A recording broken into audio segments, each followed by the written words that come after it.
ونستغفره ونؤمن به ونتوكل عليه ونعوذ بالله من شرور أنفسنا ومن سيئات أعمالنا من يهده الله فلا مضل له ومن يضلله فلا هادي له ونشهد أن لا إله إلا الله وحده لا شريك له ولا نظير له ولا وزير له ولا مشير له ولا معين له ولا ضد له ولا ند له ولا مثل له ولا مثال له ونشهد أن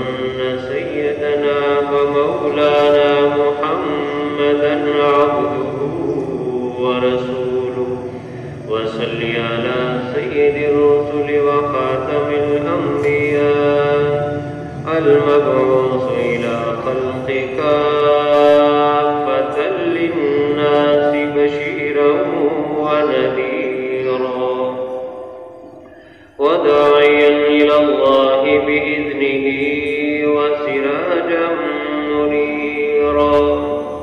قد قال الله تبارك وتعالى في كلامه المجيد والفرقانه الحميد أعوذ بالله من الشيطان الرجيم بسم الله الرحمن الرحيم إلا تنصروه فقد نصره الله إذ أخرجه الذين كفروا ثاني اثنين إذ هما في الغار إذ يقول لصاحبه لا تحزن إن الله معنا فأنزل الله سكينته عليه صدق الله العظيم وصدق رسوله النبي الكريم الأمين ونحن على ذلك لمن الشاهدين والشاكرين والحمد لله رب العالمين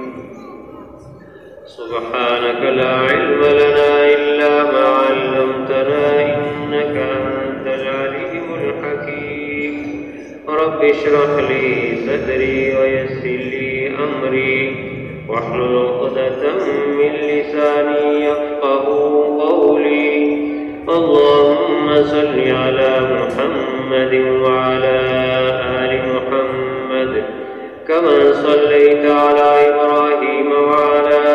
آل إبراهيم إنك حميد مجيد اللهم بارك على محمد وعلى آل محمد كما باركت على إبراهيم وعلى آل إبراهيم إنك حميد مجيد يا رب سلم وسلم دائما أبدا على حبيبك على رسولك خير الخلق كلهم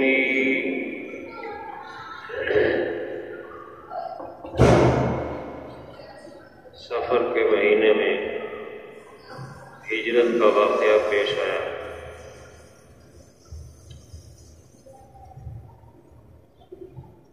آج کی اس مختصر مجلس میں ہجرت کی وجوہات ذکر کی جائیں گی.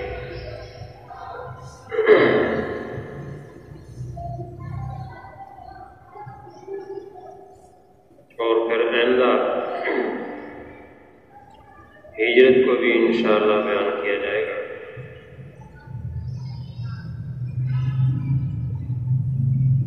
ہجرت کا معنی ہے جہاں پر دین اسلام کے احکام پر عمل نہ کر سکتا ہو اس علاقے کو چھوڑ کر اس ملک شہر علاقے میں چلے جانا جہاں پر آسانی کے ساتھ دین اسلام پر عمل کر سکتا ہو, عبادت آزادی کے ساتھ کر سکتا ہو, اپنے رب کے سامنے جھک سکتا ہو. آپ کی جو مکی زندگی ہے وہ انتہائی مشکلات میں گزری ہے.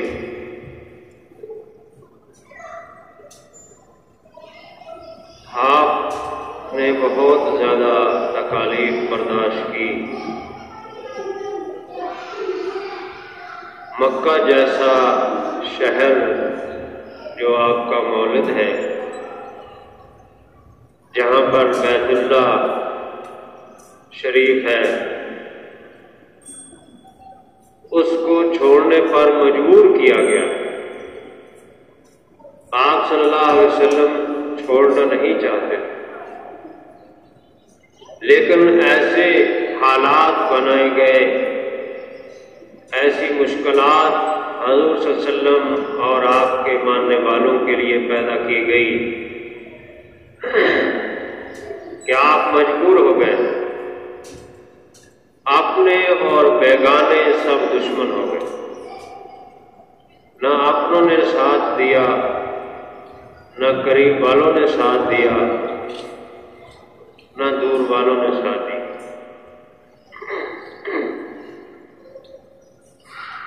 یعنی آپ نے جو خاندان کے تھے یا دوسرے تھے، وہ سب دشمن بن گئے. ابو لہب جس کا نام عبد العزیٰ تھا، عبد العزیٰ بن عبد المطلب، حضور صلی اللہ علیہ وسلم کے حقیقی چاچا تھے.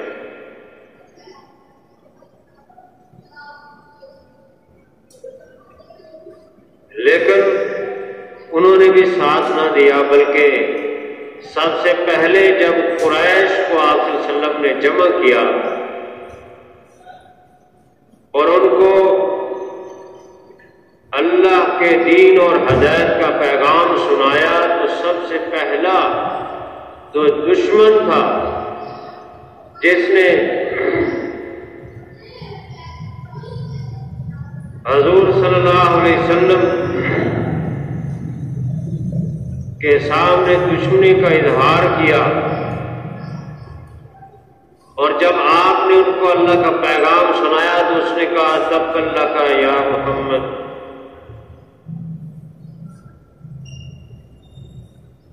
سائر اليوم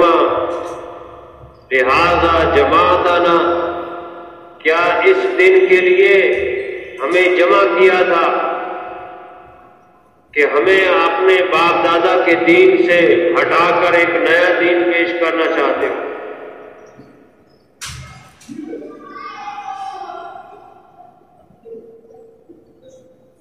اسی طرح جتنے قبائل تھے اور بڑے بڑے سردار تھے، وہ سب آپ کے دشمن. امیہ بن خلف سرعام آپ کو برا بلا کہتا تھا، گالیاں دیتا تھا، نعوذ باللہ.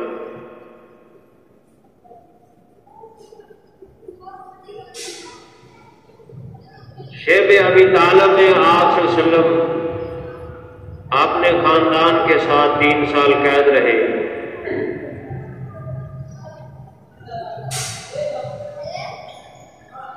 اس طرح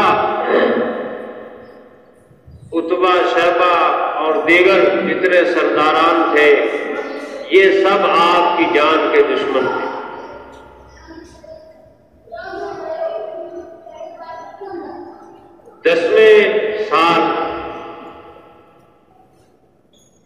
دسویں نبوی سال میں آپ کے چچا ابو طالب، جو حضرت علی رضی اللہ عنہ کے والد تھے، آپ صلی اللہ علیہ وسلم کا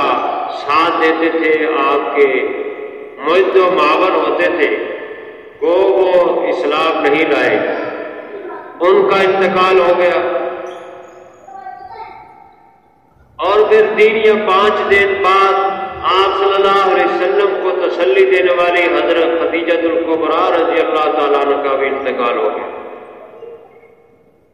آپ کے لیے یہ باعث بہت زیادہ غم اور تکلیف تھا. آپ نے اس سال کو عام الحزن کہا، غم والا سال. اس قدر آپ کو مصائب اور تکالیف آئی.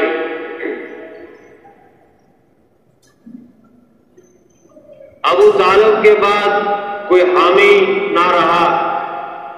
حضرت خدیجہ الکبریٰ کبریٰ رضی اللہ تعالیٰ عنہ کے بعد کوئی تسلی دینے والا نہ رہا۔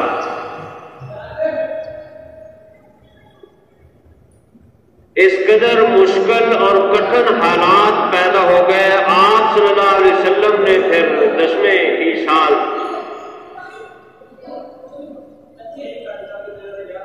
یہ ارادہ فرمایا کہ یہ مکے والے تو پیغام نہیں سنتے، چلو طائف میں چلتے ہیں، طائف میں جا کر طائف والوں کو اللہ کا پیغام اور ہدایت سناتے ہیں، شاید وہ مان لیں۔ حضرت زید بن حارثہ رضی اللہ تعالیٰ عنہ کو ساتھ لیا اور طائف کا سفر کیا۔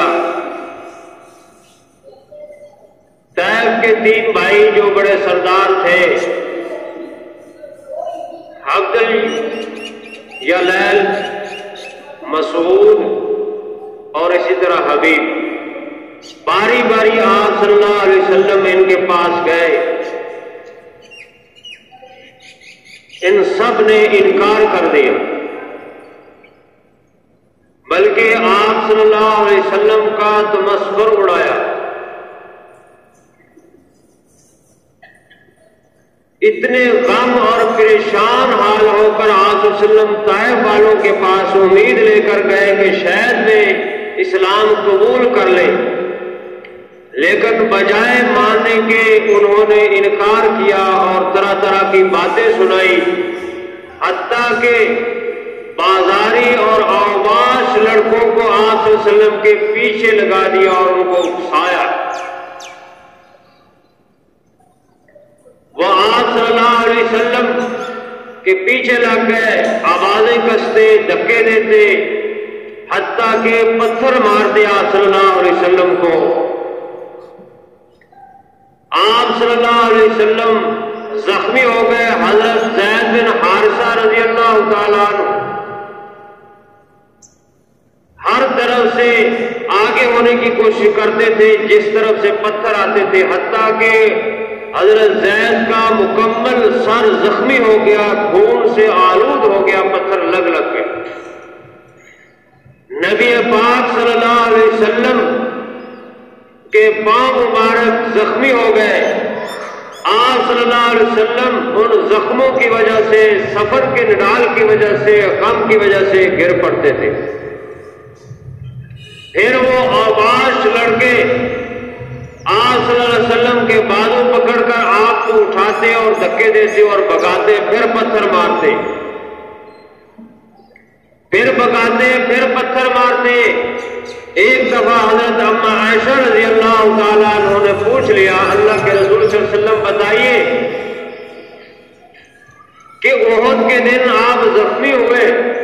کیا اس سے بھی کوئی سخت دن آپ پر آیا؟ آپ صلی اللہ علیہ وسلم نے فرمایا کہ ہاں، وہ طائف کا سفر تھا، جب میں گیا، میں نے اللہ کا پیغام سنایا تو وہ ماننے کے لیے تیار نہیں ہوئے، حتیٰ کہ وہ پتھر مارتے رہے اور میری بغلوں میں ہاتھ ڈال کے مجھے اٹھا کر بھگا کر پھر پتھر مارتے، پھر میں گرتا، پھر پتھر مارتے، پھر گرتا، پھر پتھر مارتے، حتیٰ کہ نڈال اور بےہوشی کی حالت ہو گئی۔